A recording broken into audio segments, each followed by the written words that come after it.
Hello guys, কি কৰিছে আপোনালোকে? আজি মই বনাব লৈছোঁ ছাগলী মাংস।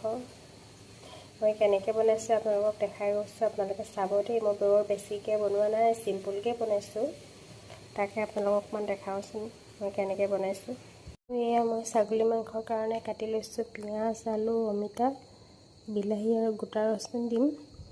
পেষ্টটো দিম আৰু গোটা ৰচুনো দিম। আৰু এইফালে এয়া ইলাইচি নাই।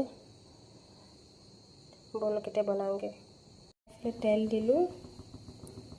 তেল দি তেলটো অকণমান গৰম হৈছে, পাতল গৰম। হিট গৰম যেতিয়া হ'ব তেতিয়া মই পিঁয়াজ দি দিম। আপোনালোকে মোৰ ভিডিঅ'টো শেষলৈকে চাই যাব। এয়া গৰম হ'ল, মই তেজপাত দি দিছোঁ। গৰম হওঁতে অকণমান হিট গৰম হৈছে আৰু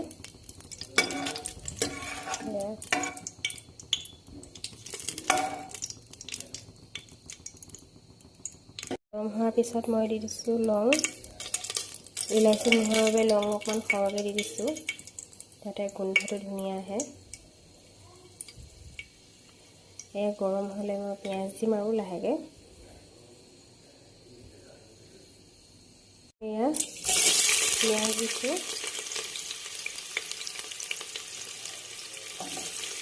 গৰম হোৱাৰ লগে পিঁয়াজ দি দিছোঁ।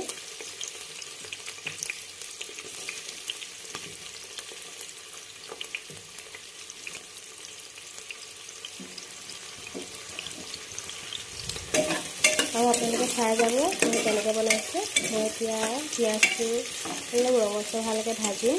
ভাজি ইয়াত মছলা, নিমখ কি কি লাগে চব দি দিম। বেছি স্পাইচি নকৰোঁ যিহেতু ছোৱালীজনীয়ে খাব। এয়া মই মাংস দি পেলাই ফ্ৰাই কৰি আছোঁ মাংস। আৰু আজি অকণমান জালুক দি দিছিলোঁ। ইয়াত অলপ দিছোঁ, বেছি দিয়া নাই। এনেকৈ দিছোঁ তাইও খাব পাৰে। ভাজি আছোঁ। আপোনালোকক মই দেখাম কেনেকুৱা হৈছে ভিডিঅ'টোত দেই। আৰু এয়া মই আলু আৰু অমিতা কাটি থৈছিলোঁ, দি দিলোঁ।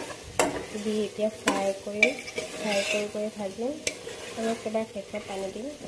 লাষ্টতহে আপোনালোকক দেখাম ইয়াৰ লুকটো কেনেকুৱা হৈছে। এয়া হ'ল ফাইনেল লুক।